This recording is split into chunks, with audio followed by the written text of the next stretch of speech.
For today's vlog natin, magluluto tayo ng pansit palabo. Ang ginamit ko ay pasta. Nilagay ko na ang giniling. Ginisa ko na rin sa bawang at sibuyas. Naglagay ako ng shrimp dahil wala akong hipon. Ayan, halu-haluin lang natin.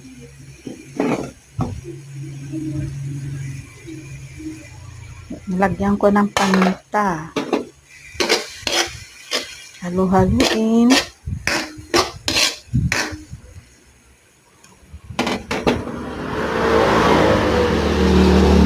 Lagyan ko ng patis para masarap, para lumasa ang patis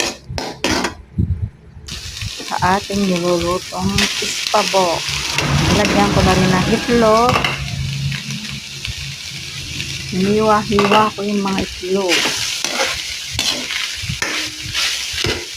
Dinurog-durog ko ang itlog.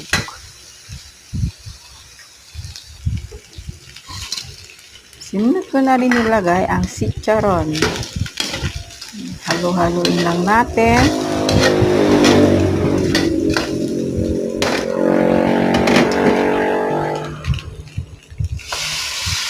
Nalagyan ko na rin ng atswete para kumulay ang ating palabo.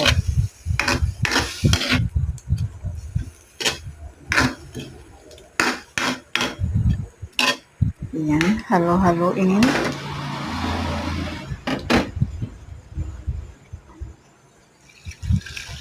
Naglagay na rin ako ng 2 cups water o 3 cups water na ang nilagay ko. Tinakpan na kumukulo na.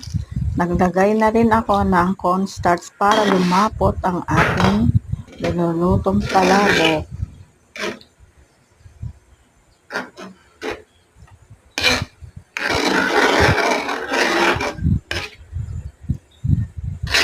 Ayan, malapot na siya. Susunod natin ilalagay ang pasta. Ilagay ko muna ang leeks. Ayan, hinalo-halo ko na naman. Ayan na ang pasta, nilagay ko na siya. Okay na to. Lalagay na lang natin sa lalagyan. Ayan, nilagyan ko na ng toppings, itlog, chicharon at dahon ng sibuyas. Ayan siya. Salamat!